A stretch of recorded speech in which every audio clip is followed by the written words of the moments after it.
Hi, parents and students. This is Miss Collier. Just wanted to give you some information about fourth quarter and how we're going to be progressing through this online learning platform together.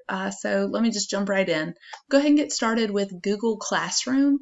There should be 4 classes for your student to enroll in: the English Language Arts, science, social studies, and mathematics. So thank you to everybody that's gotten logged into those classes. And if you still need any help with that, any of the 4th grade teachers will be more than willing to help you get logged in and get you squared away.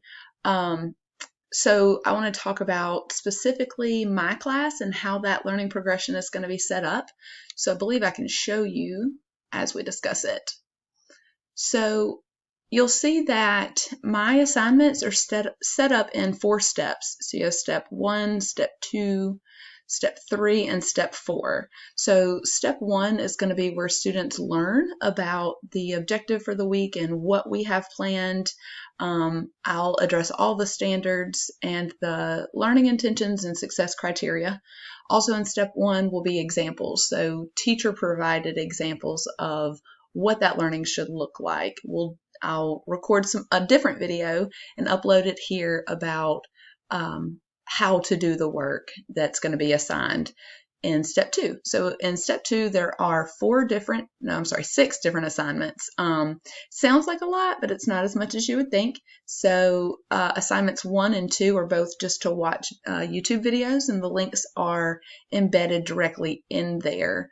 So when you're in Google Classroom, you should be able to just click directly on that link and be able to see the videos that you need to watch. Assignments 3, 4, 5, and 6 are all IXL lessons. And so it's got the instructions on how to log into IXL, which standard to look for, and some directions about the SMART score on the right-hand side. The SMART score tells the score increases as the level of difficulty in the questions increase. So some assignments you have to get a SMART score of at least 60, and the others you have to get a SMART score of at least 80. All right, step 3 will be where we have some sort of collaboration. This week's collaboration will be about synthesizing like their understanding through Flipgrid. So again, there's some instructions there for the kids. If you have questions, just give me a holler. I will certainly walk you through that as best as possible. And then step 4 will be the graded assignment. And so we'll follow this 4-step progression each week. So there will be a graded assignment each week. One week will be a minor grade, the next week will be a major grade, and we'll do that for the whole quarter. So the assignments will open on Sundays, and I did this because I want kids to be able to have Sunday to work. The assignments will be due on Fridays at 10 a.m. I have to have grades posted by Friday at 3, and so I need time to grade everything. So since they don't have a full day on Friday, I'm going to open it up on Sunday as well. So they'll have a whole week to get all of these 4 steps completed, and they can do them at their leisure. So there's not like a set schedule where they have to do certain assignments each day, or they have to be online at certain times each day. So you have the freedom and the flexibility to decide when those assignments are completed and submitted. Another thing I wanted to talk about with you guys is this academic continuity plan that the district put out. You can go to the website acp.mcpss.com to get to this link that I'm showing you now, or this PowerPoint that I'm showing you now. So I'm just going to jump to a couple of slides that are really important. First would be the student responsibilities. So it's important that they are prepared daily for instruction. I do not recommend trying to log in on Thursday night and complete all the assignments for the week.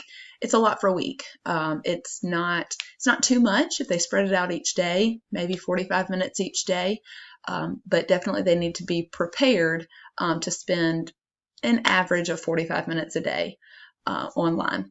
So follow the teacher's instructions. So if I tell you to post a Flipgrid, post a Flipgrid. If I tell you to watch the videos, watch the videos, So they need to focus during instructional time, making the most of online learning opportunities. So when you're doing those lessons in IXL, don't just click through and put answers in, because it might make you answer 100 questions before you reach that SMART score of 80 if you're not answering the questions correctly. So answer it as best you can and get it done so that you're not answering as many questions.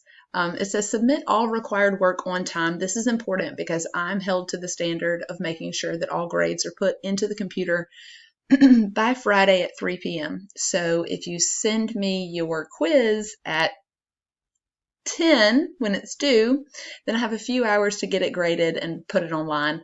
But just remember that I have 92 students to do that for. So also, you need to notify your parents or your teachers if you're having any kind of difficulties. Notify us immediately. So the sooner you let us know, the sooner we can help you. And then the next one says be engaged in learning. So this is not your parents' job, right? They've already been through 4th grade. This is the student's responsibility to make sure that you are completing this work. It's not to say that you can't get help from your parents if they're home and they're able to help you. That's perfectly fine. But we definitely want you, the students, to be the ones doing the learning. We talk about that in class a lot. The next slide that's important is the parent responsibilities. So cooperate and show support for during this unseen time. So I want you to communicate with me regularly and as needed. So if something comes up, please let me know. And then even if nothing is coming up, I'm still going to want to talk to you like once a week just to make sure that everything is going okay. So if I send you a dojo message, just asking how everything's going, no, it's because I'm just trying to keep this line of communication open with you. Also, so I need you to comply with the district requests regarding instruction. We'll talk about that a little bit later. So there are also district hotlines that you can call if you need. That number is 221-7777. So they can help, but definitely check with me first because I can probably walk you through it. And so just try to be understanding and as patient as possible in all of this. We're all still learning how to figure this out. The next thing I want to look at is the Clever login.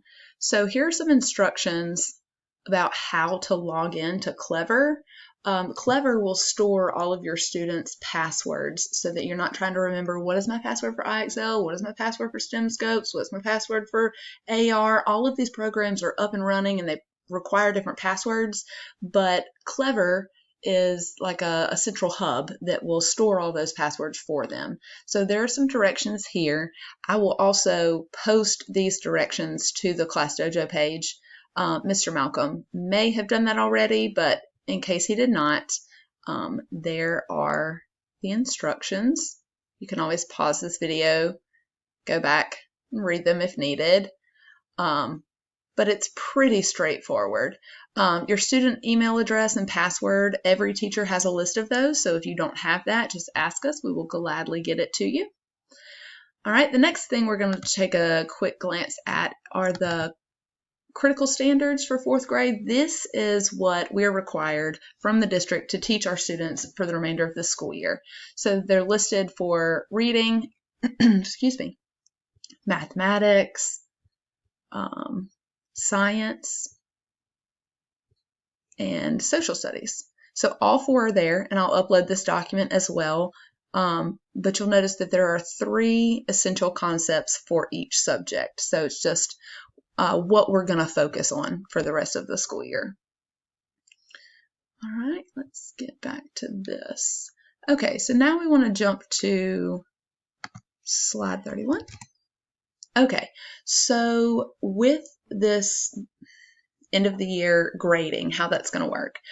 We just talked about 3 academic standards per subject area, and then there will be 3 minor grades and 3 major grades for each class.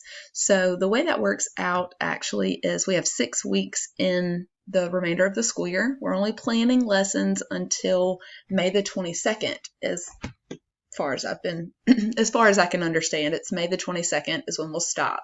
Now, students will have until, I believe it's June the 5th, to turn in any assignments that either hadn't been completed yet or needed to be retested or something like that.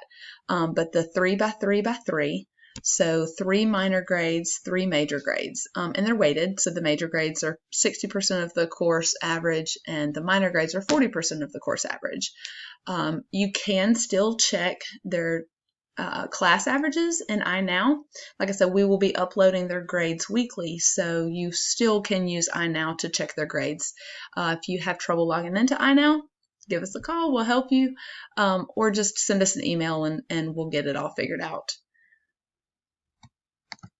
All right, there also are some live TV viewing options where master teachers from around the district are going to be doing lessons that pertain to these 3 critical standards. And this was the information that we were given, so I wanted to share that with you about the channels that it's listed on. You can see them there. And then also there is this television broadcasting schedule. So I was going to post this on Dojo. However, I believe that this schedule might have changed. So my suggestion is to check out the MCPSS Facebook page. They've been putting out a lot of information about about the broadcasting schedule, so you can get more information directly from the district if you need there. But I just wanted you to know that that is an option that's available. They're not required to watch those videos, but they certainly couldn't hurt anything. All right, we're almost done. So this is really important. So any students that are at risk of being retained based on their 3rd quarter grades, I will provide documentation and I will contact you about like what your child's needs are for 4th quarter, right? So we'll talk about how many points do they need to be able to pass for the year and things like that. I will say that the district is really stressing this second bullet point down here that says students who failed multiple quarters and do not complete 4th quarter work will be retained. No one has discussed summer school at this point. I think we're still waiting to see what happens with COVID-19. So I would not count on summer school being an option. So certainly we want to make sure that we're passing all of our classes on our own without the assistance of summer school. Okay, there's some more stuff. I haven't received confirmation about this yet, but I'm pretty sure that we're going to be required to mark work study grades still because the participation in the online course counts as their attendance. So we do have to record attendance. We have to let the district know who's participating in the assignments and who's not. So the participation counts as your attendance for 4th quarter. So please make sure that you're logging in regularly. As long as the work is done by the due date, I'm not requiring that you show up every day, although it would be hard to do if you only show up once a week. We talked about that earlier. Okay, so the plan is to upload this video to YouTube and use the YouTube URL to send it out through ClassDojo, and it also will be directly embedded into into Google Classroom. You are welcome to put comments on the YouTube video itself. I will say that I don't do a great job at checking that, but I will try to do that more often. So if you have questions about a video, especially the ones where I'm teaching, you can comment directly through YouTube, or you can send me a message in Google Classroom, ClassDojo, email. Any of those things are available for you to use. I hope this has been helpful. I hope that I've answered a lot of questions and I've tried to ease your mind as best I can. We're going to do the best we can, right? This quarter is going to be fine. The most important things that need to be learned are going to be learned. We're here to support your child, to support you. We understand that everyone's schedules are different, that some people are still working and some are not working. Some have multiple children with, a lot of needs, right? So just please don't hesitate to contact us and reach out to us just let us know what's going on. We will be glad to help in any way. On behalf of all the fourth grade teachers, we hope that you guys have a wonderful Easter weekend. Hope that you're all staying safe, and we look forward to starting this online platform on Monday. All right. Bye.